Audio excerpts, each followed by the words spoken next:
the loudest silence.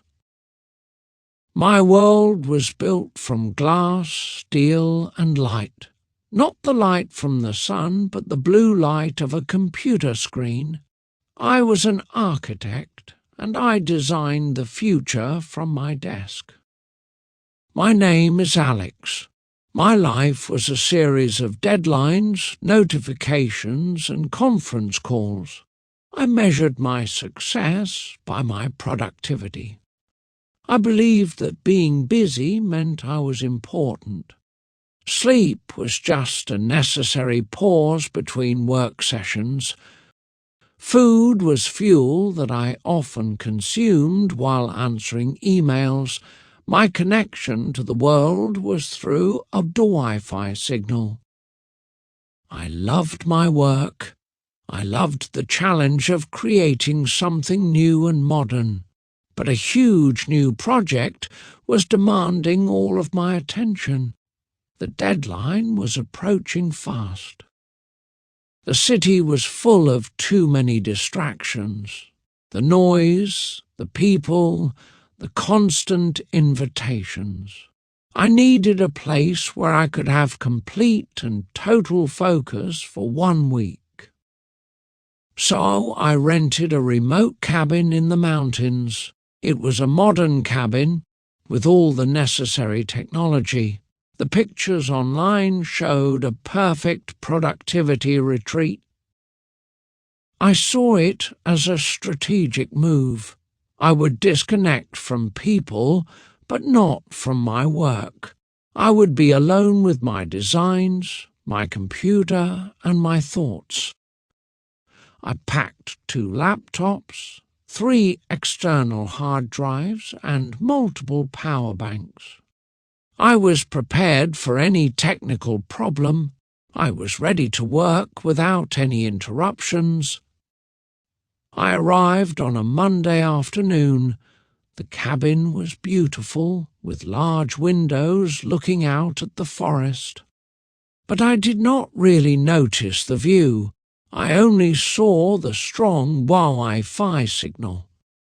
The air outside was clean and fresh, but I did not take a deep breath. My first action was to set up my workstation on the large wooden table. My priority was clear. For the first day, my plan worked perfectly. I worked for 16 hours straight. The only sounds were the clicking of my keyboard and the hum of my computer's fan. The mountains outside my window were just a silent, green background. They were like a high-resolution wallpaper on a screen.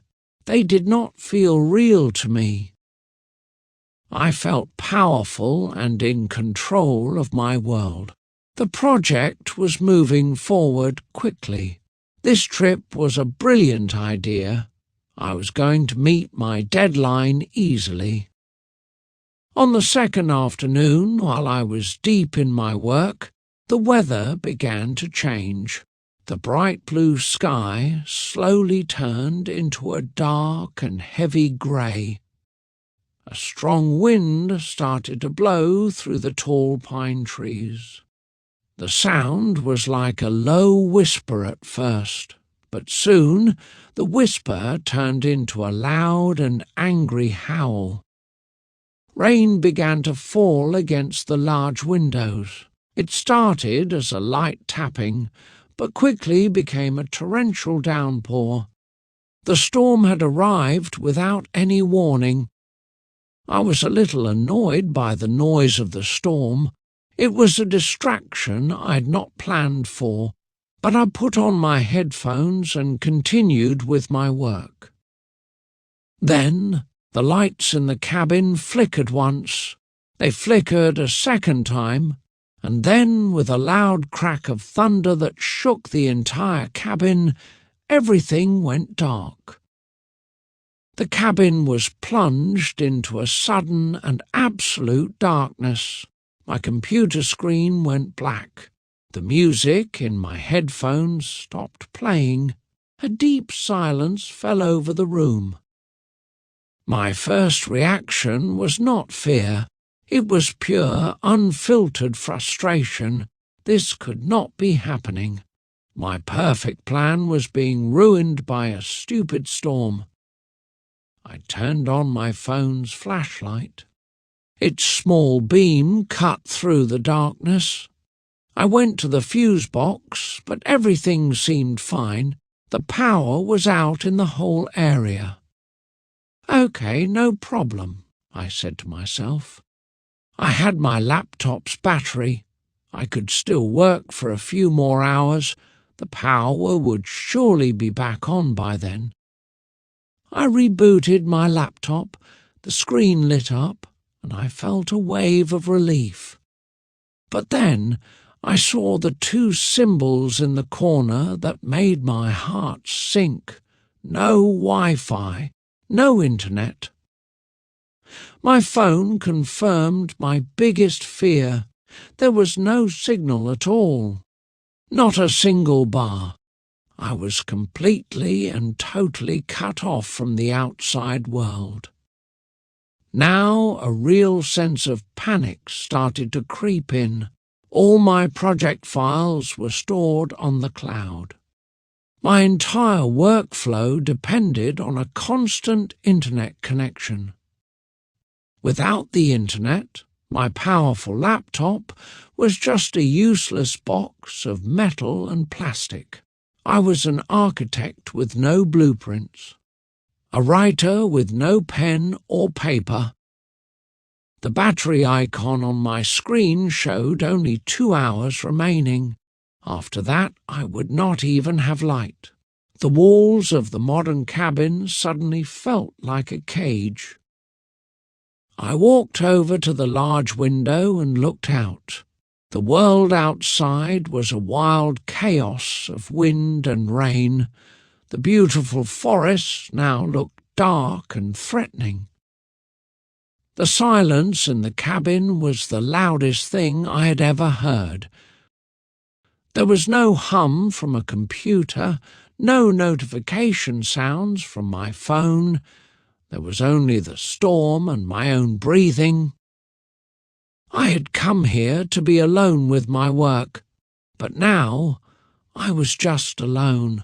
I was alone with my thoughts, my frustration, and a growing sense of helplessness. I paced back and forth in the small cabin like a trapped animal. I kept checking my phone for a signal every 2 minutes, but there was nothing, still nothing. Who could I even call? I did not know the number for the power company here. I did not know any of my neighbours. I did not even know if I had any neighbours. The sun began to set, and the darkness outside became as deep as the darkness inside. My laptop battery finally died. The last of my blue light was gone. Now the only light was from my phone's flashlight. I knew I had to conserve its battery. I turned it off, and the darkness became complete. It was unnerving. I had not felt a darkness like this in many years. In the city, there was always some light. A street light, a neon sign, the glow from a nearby building. But here there was nothing. I stumbled around the cabin, trying to find candles or a lantern. I opened cupboards and drawers, but I found nothing. This modern cabin was not prepared for an old problem. My frustration slowly started to turn into a cold, hard fear. I was completely unprepared for this situation. My modern skills were useless here. I could design a skyscraper, but I did not know how to handle a simple power outage. I felt like a child who was lost in the dark. It was a humiliating feeling. The storm raged on outside. I sat on the floor in the dark, just listening to the sound of the wind. I felt smaller and more insignificant than I ever had in my life.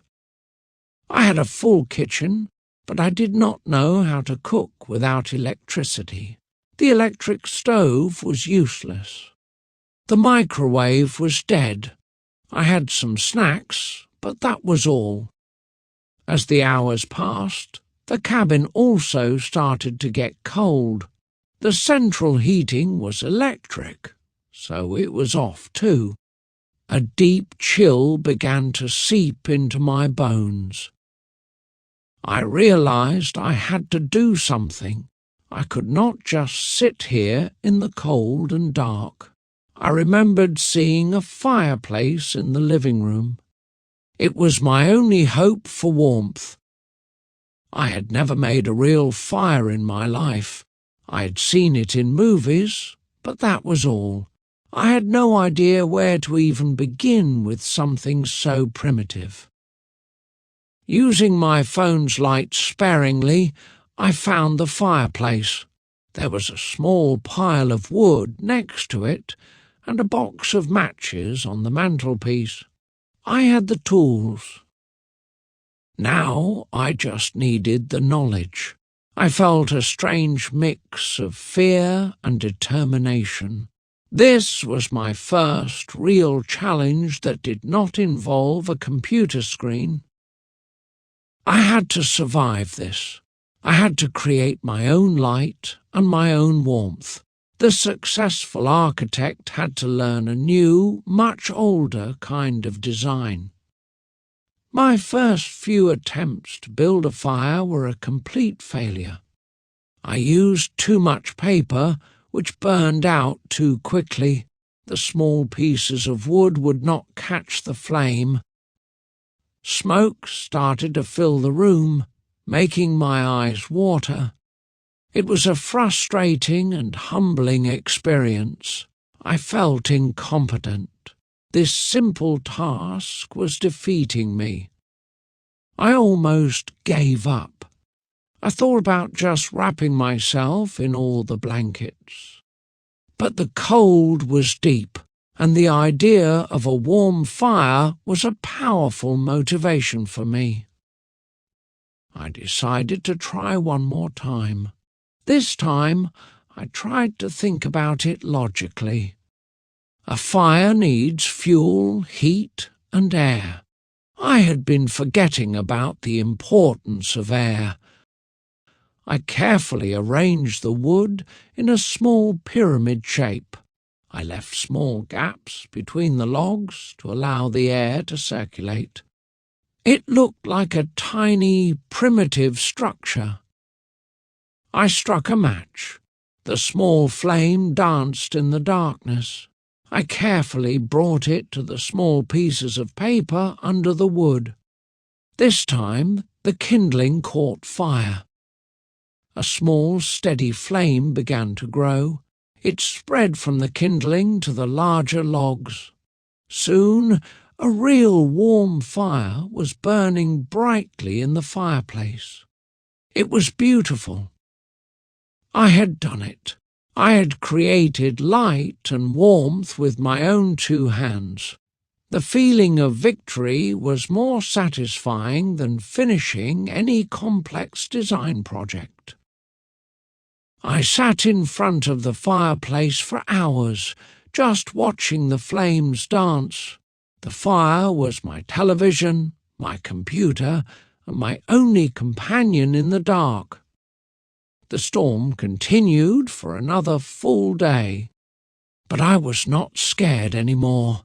With the fire going, the cabin felt like a safe and cozy shelter from the wildness outside. The silence was still there, but it was different now. It was a comfortable silence, filled with the soft crackling sound of the burning wood. It was peaceful. Without my phone or laptop, I started to feel incredibly bored. My mind was so used to constant information, I needed something to do, something to focus on.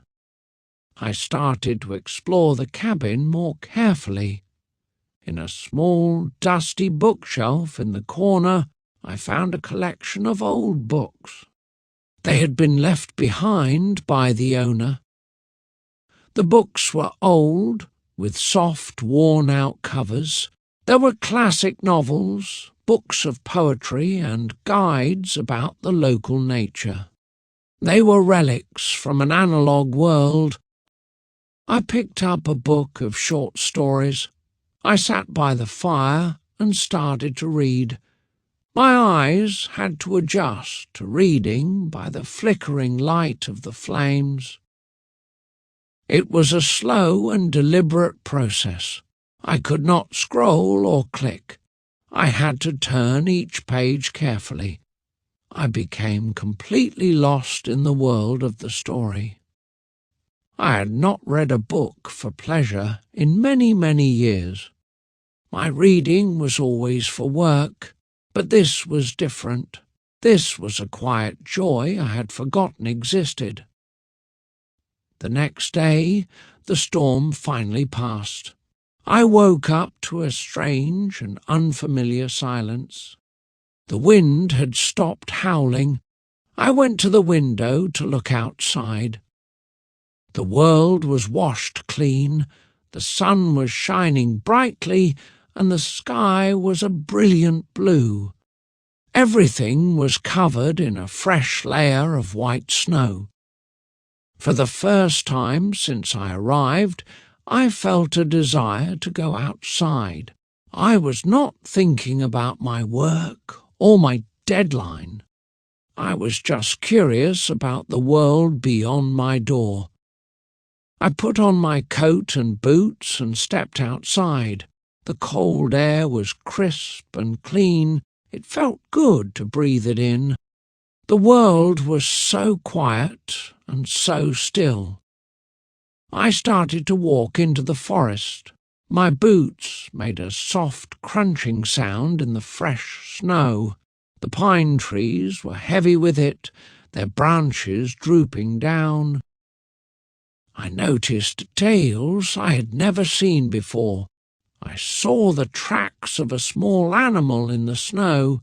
I heard the distant song of a bird.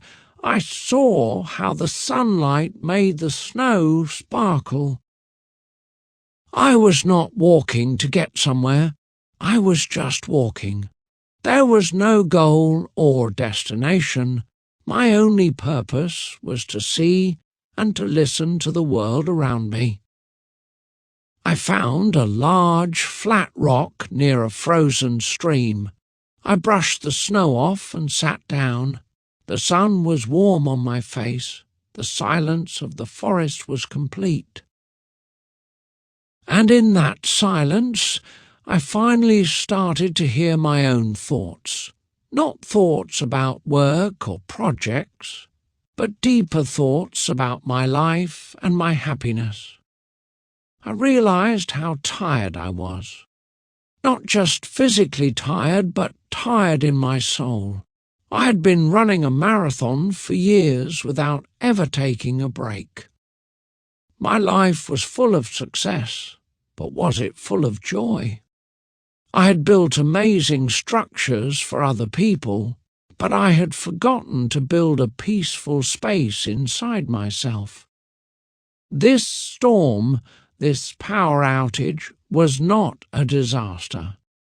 It was a gift. It was a forced pause that I desperately needed, but did not know how to ask for.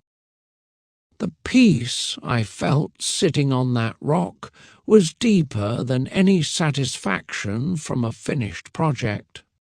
It was a quiet, solid feeling. It was the feeling of being home in my own skin.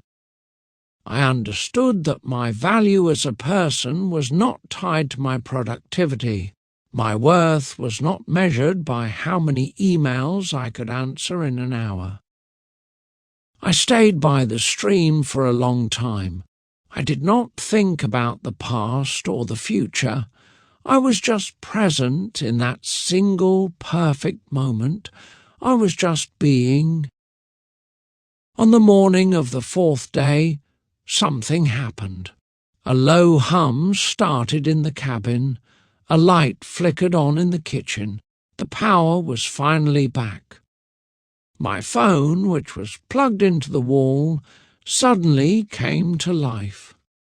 It started buzzing and vibrating without stopping. A flood of notifications rushed in. Emails, missed calls, news alerts, social media updates. The digital world was back. It was shouting for my attention, loud and demanding. A month ago, this sound would have made me feel important, but now it just felt like noise. It felt like an intrusion into the peace I had found. I looked at my laptop on the table. Its screen was glowing, ready for me to return. The deadline for my project was still there, waiting for me. But I did not go to it. Not yet. I walked to the door and stepped outside into the cold morning air. I wanted to see the sunrise without a screen in my hand. The sky was painted with soft colours of pink and orange. It was the most beautiful design I had ever seen, and it was created without any planning or any technology. When I returned to the city, I was a different man. I did not quit my job. I still loved being an architect, but I changed the way I lived my life.